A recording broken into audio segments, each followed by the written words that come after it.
Hello everyone, आज हम लोग क्वांटम नंबर्स के बारे में डिटेल्स में स्टडी करेंगे। तो देखिए, क्वांटम नंबर्स जो होता है ये 4 नंबर का सेट होता है जो किसी भी एटम में इलेक्ट्रॉन्स के बारे में कंप्लीट इंफॉर्मेशन देता है। यानी हम ऐसा बोल सकते हैं कि ये इलेक्ट्रॉन के प्रोफाइल को हमें डिस्कस करता है। तो चलिए हम इसको डिफाइन करते हैं। तो अगर आप डेफिनेशंस देखेंगे तो आप बोलेंगे कि द सेट, यानी आप बोल सकते हैं the set of 4 numbers required to define an electron completely an atom are called quantum numbers. मैंने आपको बोला कि अगर किसी भी एटम में किसी भी इलेक्ट्रॉन के बारे में आपको कंप्लीट इंफॉर्मेशन चाहिए कि वो किस शेल में है, किस सब शेल में है, किस ऑर्बिटल्स में है, उसकी एनर्जी क्या है, तो उसका स्पिन क्या है, उसका ओरिएंटेशन क्या है, तो ये सारे जो इंफॉर्मेशन है ये क्वांटम नंबर्स के हमें एक सेट मिलता है जिसमें 4 नंबर्स होते हैं। ये मिलके हमें उस इलेक्ट्रॉन्स के बारे में कंप्लीट इंफॉर्मेशन देते हैं। यानी ये आप बोल सकते हैं कि क्वांटम नंबर्स जो होते हैं ये हमें प्रोफाइल्स ऑफ इलेक्ट्रॉन्स के बारे में डिस्कस करते हैं, बताते हैं। तो आइए अब देखते हैं कि इसके टाइप्स क्या होते हैं, कितने टाइप्स के क्वांटम नंबर होते हैं। तो अब हम हेडिंग डालते हैं टाइप्स ऑफ क्वांटम नंबर्स। और अगर टाइप्स ऑफ क्वांटम नंबर की बात करें तो ये 4 टाइप्स के होते हैं। ठीक है, जो फर्स्ट है उसको हम लोग बोलते हैं principal quantum number, that is principal quantum number. और इस प्रिंसिपल क्वांटम नंबर को हम लोग स्मॉल n से डिनोट करते हैं। नेक्स्ट जो है हमारा second one is azimuthal quantum number. Azimuthal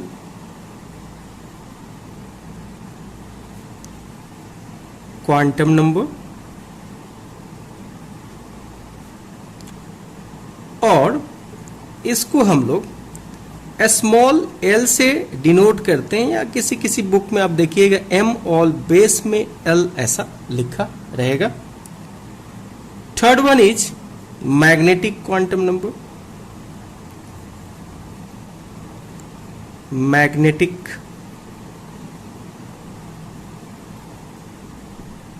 quantum number, और इसको हम लोग m से डिनोट करते हैं। एंड लास्ट जो होता है that is spin quantum number. और स्पिन क्वांटम नंबर को हम लोग s से डिनोट करते हैं, या कभी कभी आपको m और बेस में s भी लिखा होता है। तो these are 4 types of quantum numbers, और इन्हीं का हमें सेट मिलता है। और इस सेट के हेल्प से हम बता सकते हैं कि जो हमारा इलेक्ट्रॉन है किसी भी एटम्स में, उनका पोजीशन कहाँ है, वो किस शेल में है, किस ऑर्बिटल्स में है, किस सब शेल में है, उनका स्पिन क्या है, ये सारे इंफॉर्मेशन हमको यहां से मिलता है। यहां पे एक नोट हमें याद रखना होगा कि principal, azimuthal and magnetic quantum numbers, these 3 have been derived from Schrödinger wave equation। ये ऑब्जेक्टिव क्वेश्चंस में पूछता है। यानी स्पिन क्वांटम नंबर जो है वो इससे डिराइव नहीं हुआ है, Schrödinger wave equation से जो होता है आपका principal quantum number, azimuthal quantum number और मैग्नेटिक क्वांटम नंबर आपका क्या हुआ, डिराइव्ड हुआ है। ये हमारा स्क्रोडिंजर वेव इक्वेशन है। इसको इरविन स्क्रोडिंजर ने 1926 में एक साइंस बना जिसको हम लोग बोलते हैं क्वांटम मैकेनिक्स। तो वहाँ से उन्होंने हेल्प लिया और इलेक्ट्रॉन के थ्री डायमेंशन में जो मूवमेंट है उसको उन्होंने यहाँ पे रिप्रेजेंट किया और वो एक इक्वेशन बनाया और ये इक्वेशन है D square psi by D X square plus D square psi by D Y square plus D square psi by D Z square plus 8 pi square M by H square into E minus P E into psi equals to 0। ये जो है x direction के बारे में बताता है, ये Y और ये जेड डायरेक्शन के बारे में बताता है। तो ये आपका एक स्क्रूडिंजर वेव इक्वेशन, इसी को हम लोग स्क्रूडिंजर वेव इक्वेशन बोलते हैं। अब हम लोग बात करेंगे प्रिंसिपल क्वांटम नंबर की, ठीक है। तो देखिए, अगर आप प्रिंसिपल क्वांटम नंबर की बात करेंगे तो इसको जो प्रपोज्ड किया था, यानी इसका जो खोज किया था वो है बोर, यानी प्रपोज्ड बाय बोर, ठीक है। अब अगर आप बात करते हैं तो इसको हम लोग कैसे रिप्रेजेंट करते हैं, तो इसको हम लोग रिप्रेजेंट करते हैं स्मॉल एन से, रिप्रेजेंटेड बाय स्मॉल एन। तो ये क्या करता है, तो देखिए, it describe the size of electron waves, या हम लोग ऑर्बिटल बोल सकते हैं, and the total energy of electrons, यानी यह इलेक्ट्रॉन के जो ऑर्बिटल्स होंगे उनके साइज के बारे में बताएगा और उनका एनर्जी क्या है उनके बारे में ये बताएगा। नेक्स्ट जो हम बात कर रहे हैं कि आखिर इसकी वैल्यू क्या हो सकता है, तो देखिए, अगर वैल्यू ऑफ बात करें, वैल्यू ऑफ एन की, तो ये आपका हो सकता है 1 2 3 4 डॉट डॉट डॉट, यानी ए इंटीग्रल वैल्यू होता है, ठीक है। और अगर आप बात करें कि अगर n की वैल्यू 1 होता है तो ये किस सेल को रिप्रेजेंट करेगा, तो ये k को रिप्रेजेंट करेगा। अगर 2 हो तो ये किस सेल को रिप्रेजेंट करेगा, तो l को रिप्रेजेंट करेगा। अगर 3 हो तो m को रिप्रेजेंट करेगा, 4 हो तो n को रिप्रेजेंट करेगा। यानी अगर n की वैल्यू किसी भी इलेक्ट्रॉन के लिए अगर हम 1 आ रहा है या पता चल रहा है कि 1 है, तो हमें पता चल जाएगा कि वो इलेक्ट्रॉन के शेल में है, ठीक है। और 2 आ रहा है तो हम बोलेंगे कि वो L, 3 आ रहा है तो M और 4 आ रहा है तो N में है। यानी यहां से हम लोग शेल नंबर पता कर सकते हैं। तो L का वैल्यू आने से हम सीधा सीधा बता पाएंगे कि वो किस शेल में है, किस सब शेल में है और किस ऑर्बिटल्स में है, ये भी हम बात कर सकते हैं। देखिए, अगर आपको किसी भी सब शेल में, आपको किसी भी शेल में number of subshell calculate करना है तो आप कैलकुलेट कर सकते हैं n, यानी nth शेल में अगर आपको सब शेल कैलकुलेट करना है तो वो होगा nth। कैसे, देखिए इसको, अगर हम n की वैल्यू यहां पे 1 लेते हैं, ठीक है, तो जो हमारा शेल होता है वो k होता है। तो देखिए, अगर आपसे पूछा जाएगा कि k सेल में कितना सब शेल होगा, तो आपको लिखना पड़ेगा कि यहां पे 1 सब शेल होगा और n इक्वल्स टू 2 होगा, ये आपका L हो गया। तो इसमें S और P होगा। n इक्वल्स टू अगर 3 होगा तो इसके लिए शेल M होगा, तो ये होगा S P और ये आपका D होगा। उसी तरह n इक्वल्स टू 4 होगा तो ये n हो जाएगा और ये होगा S P D और F। अब देखिए, यहां से आगे आपको अगर n इक्वल्स टू 5 भी आए तो ये O होगा, लेकिन ये हमारा इतना ही रहेगा। यानी हमें जो सिलेबस में है, वो हमारे पास जो सिलेबस में है वो 4 सब शेल ही पढ़ना है, और ये सब शेल क्या है? S, P, D और F है।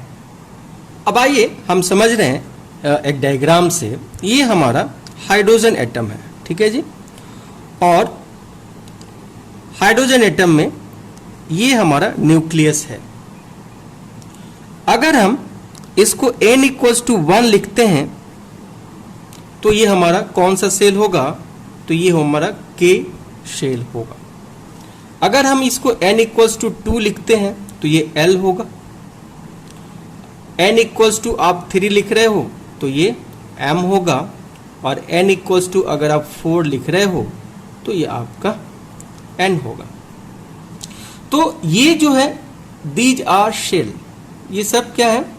शेल हैं, या इसको आप बोल सकते हो ऑर्बिट, ठीक है। तो अब आपको अभी बात किया कि जब शेल 1 हो तो उसमें जो सब शेल होगा वो S होगा, तो यहां पे हम लिखेंगे 1s, ठीक है। इसके लिए हम लोग लिखेंगे S और P होगा, तो इसको लिखोगे 2s और 2p। याद रखिए 1 में सिर्फ 1s होता है, 1p नहीं होता है, 1d नहीं होता है, 1f नहीं होता है, इस बात को याद रखिएगा। 2 में सिर्फ 2 ही होता है, 2s होगा, 2p होगा। अब 2d और 2f यहां पे नहीं कहोगे। यहां पे 3 है तो ये होगा 3s, 3p और ये आपका 3d। और यहां पे अगर आप देखोगे तो 4s होगा, 4p होगा, 4d होगा और 4f होगा, ठीक है।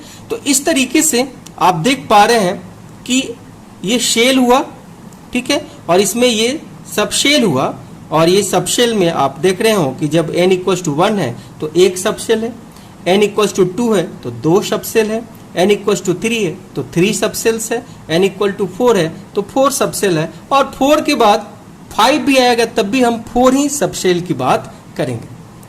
तो इस तरीके से आप देख पा रहे हो कि n की वैल्यू, जो प्रिंसिपल क्वांटम नंबर की वैल्यू है, वो ये भी बतला रहा है कि शेल नंबर क्या होगा, सब शेल क्या होगा, ठीक है। तो यहाँ पे ये आइडिया आपको दे रहा है। अब देखिए, आप जैसे न्यूक्लियस से दूर होते जाते हैं, यानी जैसे जैसे n की वैल्यू बढ़ता है वैसे वैसे शेल का साइज बढ़ता है, सब शेल का भी साइज बढ़ता है, यानी रेडियस बढ़ते जाता है, ठीक है। उसके बाद देखिएगा कि अगर n का वैल्यू बढ़ रहा है तो एनर्जी भी हमारा क्या हो रहा है? बढ़ रहा है। देखिए, आप इधर से इधर जा रहे हैं तो हमारा एनर्जी भी क्या होगा? इंक्रीज होगा। अगर आप न्यूक्लियस से दूर जा रहे हैं, n की वैल्यू अगर बढ़ रहा है तो साइज ऑफ सेल भी क्या होता है? इंक्रीज होता है। तो इस तरीके से हमें ये आइडिया देता है किसके बारे में? कि इलेक्ट्रॉन किस शेल में है, किस सब शेल में है, ठीक है। तो यहाँ के बारे में ये आइडिया देता है। उसके अलावे अगर आप बात करें तो प्रिंसिपल क्वांटम नंबर ये भी बतलाता है कि किसी भी शेल में मैक्सिमम कितना नंबर हो सकता है, ठीक है। तो ये भी ये बतलाता है। कैसे बतलाता है उसको हम देखते हैं। तो देखिए, किसी भी पार्टिकुलर शेल में अगर आपको नंबर ऑफ इलेक्ट्रॉन्स मैक्सिमम निकालना है तो इसका फॉर्मूला होता है 2n²। तो इसके हेल्प से आप निकाल सकते हैं। अब देखिए, अगर मैं बात करूं कि फर्स्ट सेल में मैक्सिमम नंबर ऑफ इलेक्ट्रॉन कितना होगा, तो देखिए फर्स्ट सेल में हमारा वैल्यू कितना होगा? 1 होगा, तो यहां पे वैल्यू हमारा 2 आएगा। 2n², n के जगह पे 1 का वैल्यू पुट करिए तो 1 का स्क्वायर होगा, तो 1 × 2, 2 आंसर आएगा। उसी तरह सेकेंड में अगर आप मैक्सिमम नंबर ऑफ इलेक्ट्रॉन्स की बात करते हैं तो कितना आएगा? 2 × 2 का स्क्वायर, तो ये 8 होगा। उसी तरह यहां पे आइए, 2 × 3 का स्क्वायर, तो ये 18 होगा। उसी तरह आगे आइए तो यहां पे आपका कितना आएगा? 32 आएगा। तो इस तरीके से आप देख पा रहे हैं कि इसके हेल्प से हम ये बतला सकते हैं किसी भी शेल में मैक्सिमम कितना इलेक्ट्रॉन ऑक्युपाई होगा। अच्छा, इसके हेल्प से हम ये भी बता सकते हैं कि किसी भी शेल में किसी भी सब शेल में कितना ऑर्बिटल्स होगा, ये भी हम बता सकते हैं। अब देखिए किसी भी nth सेल में अगर आपको नंबर ऑफ ऑर्बिटल्स निकालना है, देखिए ऑर्बिटल्स क्या होता है इसको भी हम अभी डिस्कस करेंगे, तो n² होगा। यानी अगर आप फर्स्ट सेल में नंबर ऑफ ऑर्बिटल्स निकालेंगे तो आप देखेंगे कि 1 आएगा, ठीक है, क्योंकि 1 का स्क्वायर 1 होगा। 2 में निकालेंगे तो 2 का स्क्वायर कितना होगा, 4 होगा। उसी तरह यहाँ पे निकालेंगे तो 3 का स्क्वायर 9 होगा, और यहाँ पे अगर आप निकालते हैं तो 4 का स्क्वायर कितना हो जाएगा, 16 होगा। तो इस तरीके से हम नंबर ऑफ ऑर्बिटल्स भी बता सकते हैं। अब देखिए थोड़ा सा यहाँ पे ध्यान दीजिए, मैं फिर से इसको समराइज कर रहा हूँ और आप समझने की कोशिश करिएगा कि शेल, सबशेल और ऑर्बिटल्स क्या है। अब देखिए अगर हम शेल नंबर यानी n की वैल्यू 1 रखते हैं तो शेल या ऑर्बिट हमारा k होता है, और इसमें जो सबसेल होगा वो 1s लिखेंगे उसको, और s में नंबर ऑफ ऑर्बिटल 1 होता है, इसको ऐसे एक ब्रैकेट एक डब्बा से हम लोग डिनोट करते हैं। अगर ये 2 होगा तो ये l होगा, और यहाँ पे हम लिखेंगे 2s 2p। तो यहाँ पे देखिए s में 1 होता है और p में 3 होता है, ये बात याद रखिएगा। ये s का है और ये p का है। टोटल नंबर ऑफ ऑर्बिटल यहाँ पे देखिए 4 आ रहा है, यहाँ भी हमारा 4 आ रहा था। थर्ड में देखिए m है, यहाँ आ गया 3s 3p 3d। s में एक ऑर्बिटल होता है जी, p में 3 ऑर्बिटल्स होते हैं याद रखिए, और d में 5 ऑर्बिटल्स होते हैं। और यहाँ पे आप टोटल करेंगे तो हमारा 18 ऑर्बिटल्स आपका नहीं, यहाँ पे हमारा 9 ऑर्बिटल्स आएगा। यहाँ पे 4 है और यहाँ पे हमारा 9 है। अगर आप 4 रखते हैं, n हो गया हमारा, ये 4s हो गया, ये 4p हो गया, ये 4d हो गया, और ये 4f हो गया। और यहाँ पे s में एक ऑर्बिटल, p में 3 ऑर्बिटल, d में 5 ऑर्बिटल, और f में 7 ऑर्बिटल होता है। तो इस चीज को याद रखिएगा, ठीक है, कि नंबर ऑफ ऑर्बिटल्स की बात करते हैं, ठीक है। तो s में नंबर ऑफ ऑर्बिटल्स जो होगा वो 1 होगा, p में 3 होगा, d में 5 होगा, ये d का है, और ये f का है, और f में 7 ऑर्बिटल्स होंगे। तो इस तरीके से हमें ये बात याद रखना होगा। अब देखिए प्रिंसिपल क्वांटम नंबर के हेल्प से हम लोग किसी भी ऑर्बिट का या शेल का एंगुलर मोमेंटम कैलकुलेट कर सकते हैं, ठीक है। कैसे? अगर मान लीजिए कि n इक्वल्स टू अगर 1 है तो एंगुलर मोमेंटम हमारा हो जाएगा h/2π। n का वैल्यू हमने 1 रख दिया। अगर n का वैल्यू 2 होगा तो n के जगह पे 2 रख दीजिए, तो ये हो गया 2h/2π। इसको कटकटैया कर दीजिए तो ये हो गया h/π। तो इस तरीके से अगर आपसे पूछा जाए कि किसी भी ऑर्बिट का एंगुलर मोमेंटम निकालिए तो we can calculate with the help of principal quantum number. तो ये प्रिंसिपल क्वांटम नंबर के हेल्प से हम लोग ये बातें कर सकते हैं। ठीक है, नेक्स्ट हम बात करें azimuthal quantum number. This is also known as secondary और सब्सिडियरी क्वांटम नंबर। और अगर बात करें तो इसको समरफेल्ड ने दिया था, और इसको हम लोग इसको L से रिप्रेजेंट करते हैं। It describe the shape of electron clouds and the number of subshell in a shell. ठीक है, यानी अगर आप एजीमुथल क्वांटम नंबर की बात करें तो ये इलेक्ट्रॉन क्लाउड के बारे में बताता है, उसका शेप क्या हो सकता है। देखिए इलेक्ट्रॉन क्लाउड का जो शेप है वो क्या हो सकता है, और उसमें किसी भी शेल में कितने सब शेल होंगे इसके बारे में ये बतलाता है। एजीमुथल क्वांटम नंबर की वैल्यू की अगर बात करें तो ये वैल्यू लाई करता है 0 to n-1। याद रखिएगा, कभी भी एजीमुथल क्वांटम नंबर की वैल्यू प्रिंसिपल क्वांटम नंबर से ग्रेटर देन नहीं हो सकता। ये याद रखिएगा कि L कभी भी ग्रेटर नहीं हो सकता है n से। ठीक है, जब भी होगा L का वैल्यू वो हमेशा होगा लेस देन n। हमेशा इस बात को याद रखिएगा, इस पे क्वेश्चन पूछा जाता है कि which of the following set of quantum number are possible, तो वहां पे आप इससे देखिएगा n के वैल्यू से L का वैल्यू हमेशा और हमेशा छोटा ही रहेगा, ना तो उसके इक्वल हो सकता है ना तो उससे बड़ा हो सकता है। तो इस बात को हम लोग ध्यान में रखेंगे। अब यहां पे देखिए हमको वैल्यू देखना है। देखिए अगर L का वैल्यू 0 हो तो जो सबशेल होता है वो S होता है, याद रखेंगे। और S का जो शेप होता है जिसको हम लोग शेप ऑफ इलेक्ट्रॉन क्लाउड्स बोलेंगे वो स्फेरिकल होता है।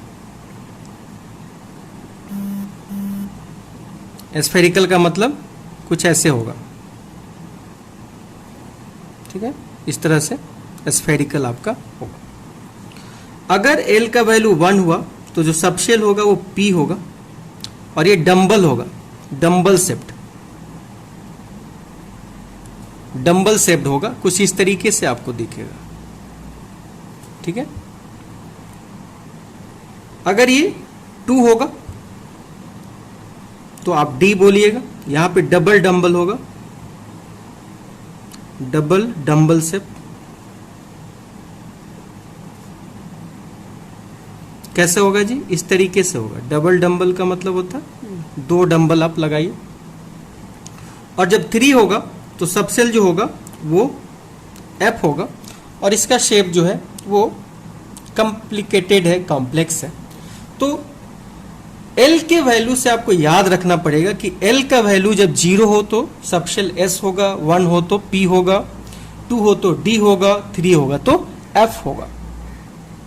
अब देखिए हमारे पास एक नया फॉर्मूला है ना, किसी भी सबशेल में अगर आप नंबर ऑफ ऑर्बिटल्स कैलकुलेट करना चाहते हैं तो उसके लिए एक फॉर्मूला है 2l+1। This is application of azimuthal quantum number. ठीक है, तो आप उसमें कैलकुलेट कर सकते हो जैसे, ठीक है, यहां पे मैं L का वैल्यू लिख रहा हूं, यहां पे मैं सबसेल लिख रहा हूं और यहां पे नंबर ऑफ ऑर्बिटल्स की बात कर रहा हूं। ठीक है, तो 0 होता है तो सबसेल S होता है।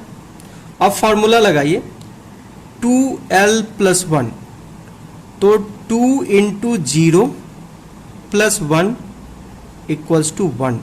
ठीक है, यानी S में जो ऑर्बिटल हमने आपको बताया था इस तरीके का एक ऑर्बिटल होता है। अगर 1 हो तो P होगा। फॉर्मूला लगाइए 2l+1, तो ये हो जाएगा 2 × 1 + 1 = 3, यानी P में कितने ऑर्बिटल्स होते हैं? 3 ऑर्बिटल्स होते हैं। उसी तरह अगर 2 हो तो D हो जाएगा। फॉर्मूला लगाइए 1, तो 2 × 2 + 1, तो ये हो गया 5, यानी D में नंबर ऑफ ऑर्बिटल्स 1, 2, 3, 4, 5 होता है। अगर आपके पास 3 हो तो F हो जाएगा सबशेल, और यहाँ पे फॉर्मूला लगाइए 2l+1, तो ये हो जाएगा 2 × 3 + 1, ये आपका होगा 7, और यहाँ पे F में 7 ऑर्बिटल्स आपको होगा। तो ये आपको याद रखना है कि S में 1 ऑर्बिटल्स, P में 3 ऑर्बिटल्स, D में 5 ऑर्बिटल्स एंड F में आपका कितना होता है? 7 ऑर्बिटल्स होते हैं। अब देखिए यहां से हम एक और वैल्यू कैलकुलेट कर सकते हैं, और वो वैल्यू है कि आप किसी भी सबसेल में maximum number of electron L की वैल्यू से कैलकुलेट कर सकते हैं, और ये फॉर्मूला होता है 2 × 2l+1, या इसी को हम बोल सकते हैं 4l+2। तो चलिए इसके हेल्प से हम किसी भी सबसेल में मैक्सिमम इलेक्ट्रॉन कैलकुलेट कर सकते हैं कि कितना होगा। तो देखिए यहां पे हम ले रहे हैं S, ठीक है, और इसमें अगर हमको इलेक्ट्रॉन निकालना है तो फॉर्मूला लगाते हैं 4, और S के लिए L का वैल्यू 0 होता है और +2, तो ये वैल्यू हो गया 2, यानी S में मैक्सिमम कितना इलेक्ट्रॉन आ सकता है 2। P के लिए लगाते हैं तो 4 × 1 + 2 6 आ सकता है। D में क्या आ सकता है तो 4 × 2 + 2, तो ये 10 होगा।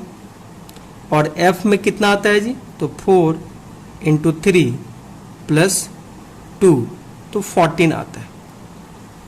तो ये बात हमें याद रखना पड़ेगा कि S में 2 इलेक्ट्रॉन भरता है जी, P में 6 इलेक्ट्रॉन भरता है मैक्सिमम, D में 10 इलेक्ट्रॉन भरता है और F में आपका 14 भरता है, यानी मिनिमम 1 और मैक्सिमम 2।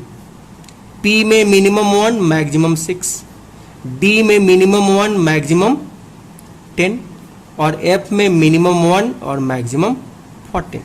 तो ये याद रखना होगा क्योंकि ये हमें इलेक्ट्रॉनिक कॉन्फ़िगरेशन में क्या करेगा, हेल्प करेगा। तो ये वैल्यू को हमको याद रखना है। अब देखिए हम लोग ऑर्बिटल एंगुलर मोमेंटम भी कैलकुलेट करते हैं, किसके हेल्प से, एजीमुथल क्वांटम नंबर के हेल्प से। तो चलिए वो हम लोग चेक करते हैं। देखिए अगर आप ऑर्बिटल एंगुलर मोमेंटम निकालते हैं जिसको L से हम लोग रिप्रेजेंट करते हैं, तो ये हमारा होता है h/2 पाई √² L × L + 1, या इसी को लिख सकते हैं L √² L × L + 1, और यहाँ पे डिराक बोलते हैं इसको, और ये डिराक जो होता है इसको हम लोग लिखते हैं h/2 पाई, यानी h/2 पाई के जगह पे हमने इस वैल्यू को रख दिया। तो इस तरीके से आप किसी भी ऑर्बिटल्स के लिए ऑर्बिटल एंगुलर मोमेंटम कैलकुलेट कर सकते हैं, जैसे हम कैलकुलेट करके आपको बताते हैं।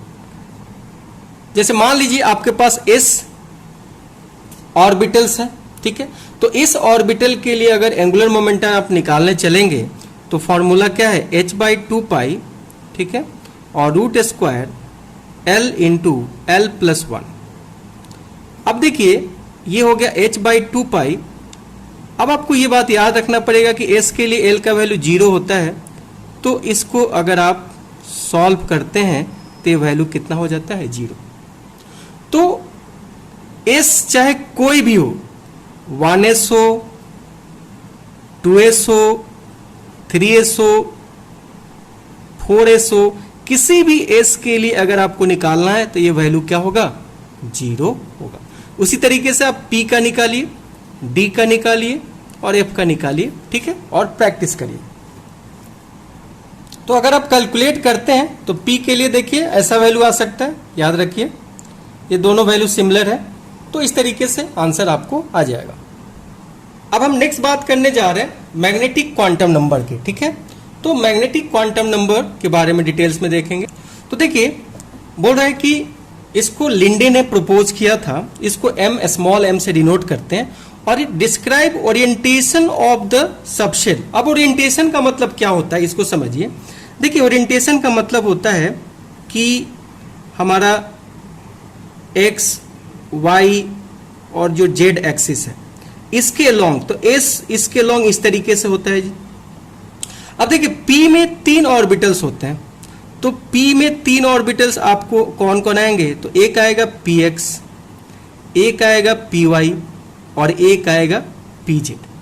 तो px को दिखाने के लिए आपको इसको अगर x ले रहे हैं, इसको y ले रहे हैं, तो px को हम ऐसे दिखाएंगे, इसको ले रहे इसको x ले रहे हैं, इसको y ले रहे हैं, तो py को हम ऐसे दिखाएंगे। अगर इसको मैं x लूं, इसको y लूं और इसको z लूं, तो pz को हम लोग ऐसे दिखाते हैं। तो इस तरीके से ये ओरिएंटेशन को बताता है। उसी तरह d का भी है। तो देखिए d में भी हमारे पास 5 तरीके के ऑर्बिटल्स होते हैं। एक होता है ds² - y² dj², dxy, dyz and dzx, ठीक है। ये जो होते हैं ये आपका होते हैं along the axis, along the axis। और ये जो होते हैं ये between the axis, between the axis. अब इसको आप देखिए, अलोंग द एक्सिस का मतलब हुआ कि ये x है और ये y है, तो इसको आप लिखिएगा ऐसा, इसको हम बोलते हैं dx square minus Y square. यहां पे z के केस में अगर आप देखते हैं तो यहां पे आपका ये z है, ये x है, ये कुछ इस तरीके से होता है, बेबी सुथर शेप इसको हम लोग बोलते हैं। जबकि यहां देखिए, अगर इसको x और y ले रहे हैं तो देखिए बीच लोब में आ रहा है आपका ऐसा, इस तरीके से, ठीक है। तो ये हो गया dxy।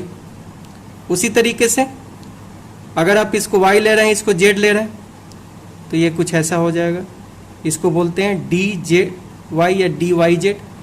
और अगर आप इसको x ले रहे हैं, इसको z ले रहे हैं, तो देखिए आप इसको बोल सकते हैं dzx। तो ये ओरिएंटेशन को बताता है, मतलब हर एक ओरिएंटेशन के लिए m का वैल्यू अलग अलग होगा।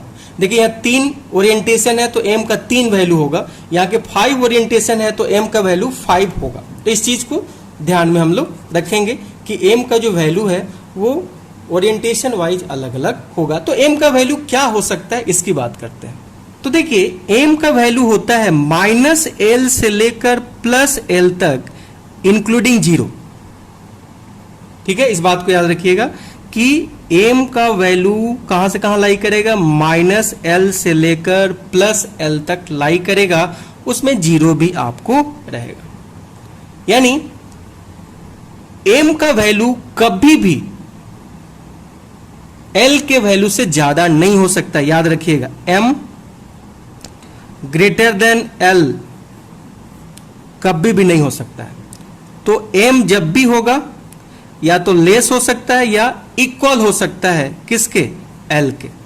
तो इस बात को हम लोग को ध्यान में रखना होगा। आइए अब समझते हैं कि कैसे l के वैल्यू से आप m का वैल्यू कैलकुलेट करेंगे। देखिए अगर m का वैल्यू l का वैल्यू अगर 0 होगा तो m का वैल्यू भी 0 होगा। ठीक है, l का वैल्यू अगर 1 होगा तो m का वैल्यू -1 से लेकर +1 तक होगा, इंक्लूडिंग 0, यानी -1, 0 एंड +1।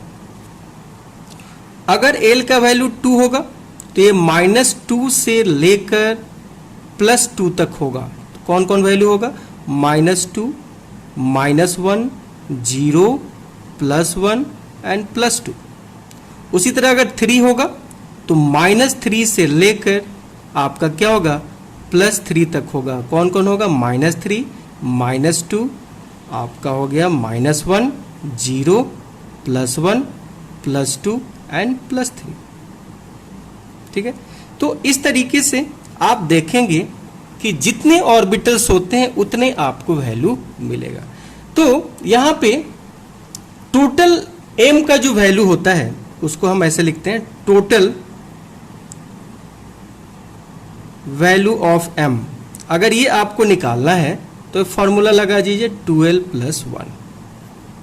यानी अगर l का वैल्यू 0 होगा तो m का टोटल वैल्यू कितना होगा जी, 0 होगा, 1 होगा। यानी यहाँ पे 2l + 1 फॉर्मूला लगाइए तो टोटल वैल्यू कितना होगा, ये होगा 0, यानी ये 1 आएगा। 1 का मतलब कि 0।